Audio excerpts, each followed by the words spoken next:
அவர்தான் முதலும் அவர்தான் துவக்கமும் முடிவும். ஆகவே இயேசு தன்னை குறித்து சொல்லும் பொழுது அமிதமாக சொல்லுகிறார்.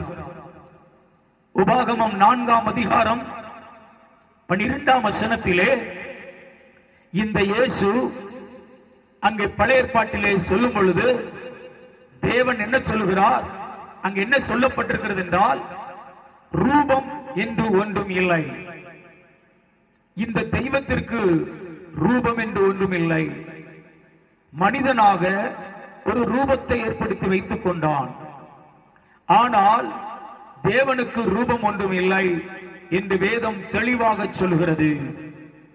ஆகவே கடவுளைப் போல எந்த ரூபத்தை செய்தாலும் வேதம் அதை ஏற்க மறுக்கிறது. ஏனென்றால் கடவுள் எப்படிப்பட்டவர், தேவன் எப்படிப்பட்டவர், அல்லது கர்த்தர் எப்படிப்பட்டவர் என்றால் ரூபம் இல்லாத தேவன். ஒரு அழில சொல்லுவோம், அவருக்கு எந்த ரூபத்திலே செய்வது.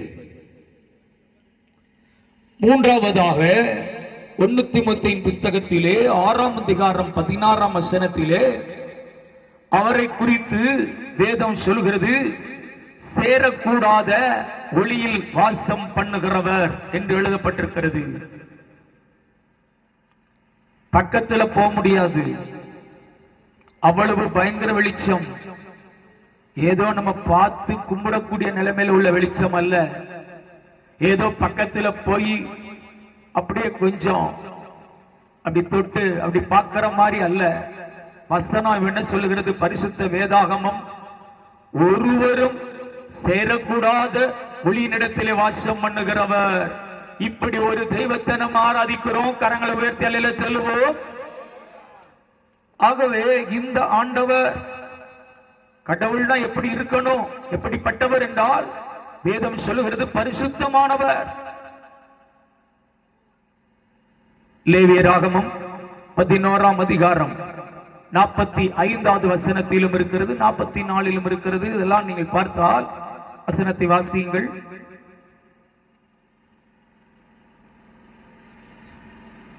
யாராவது நாம் பரிசுத்தர் என்ற இந்த உலகத்துல யாராவது சொல்லியிருக்கிறாங்களா?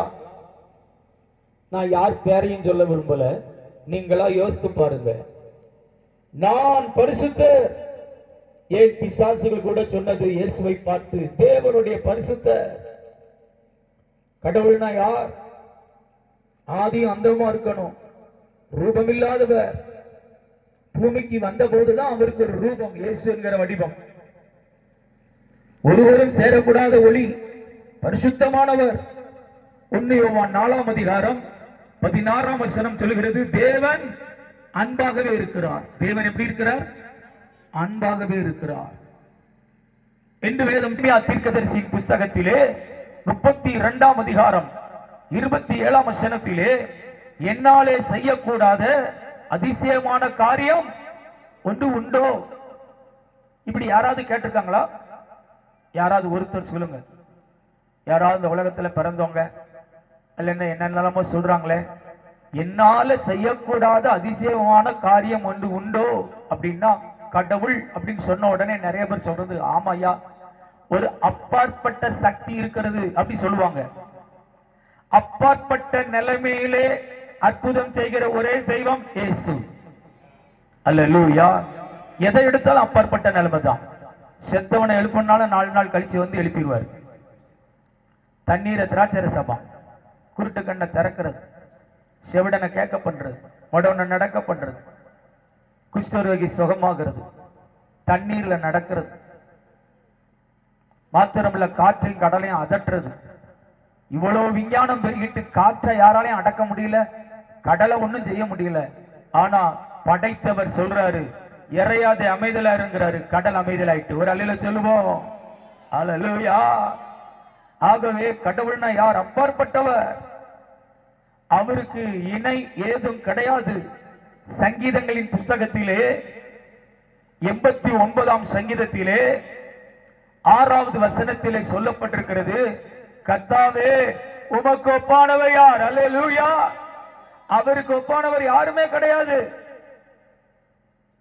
இன்னும் வேதம் சொல்கிறது, ஆதியாகமத்தின் புஸ்தகத்திலே 17ஆம் அதிகாரம் 1ஆம் வசனத்திலே, நான் சர்வ வல்லமை உள்ள தேவன், எனக்கு முன்பாக நடந்து கொண்டு உத்தமனாயிரு. பாருங்கள், இவ்விதமாக சொல்லப்பட்டிருக்கிறது சங்கீதம் ஆதியாகமம் 17:1. ஆகவே தேவன் சர்வ வல்லமை உள்ள தேவன். கவனிக்கீங்களா? அல்லேலூயா. இது எதுக்காக தெரியுமா? இந்த வசனத்தெல்லாம் உள்வாங்கி நமக்குத்தான் தெரியுமே நினைக்கக்கூடாது. அல்லேலூயா. ஆகவே தேவன் எப்படிப்பட்டவர் சொல்லுங்க. ஃபர்ஸ்ட் அத நீங்க பார்த்தா தானே. ஃபர்ஸ்ட் என்னது? சத்தமா, ஆதியும் அந்தமுமானவர். தேவன் எப்படிப்பட்டவர்? ஆதியும். இப்படி ஒரு தெய்வம் யாராவது தன்னை தானே அப்படி சொல்லியிருக்கிறாங்களா? யாராவது சொல்லியிருக்காங்களா? நானும் தேடி தேடி பார்த்தேன். இயேசு மட்டும்தான் ஆதியும் அந்தமுமானவர் சொல்லிட்டார். ஹல்லேலூயா. இரண்டாவது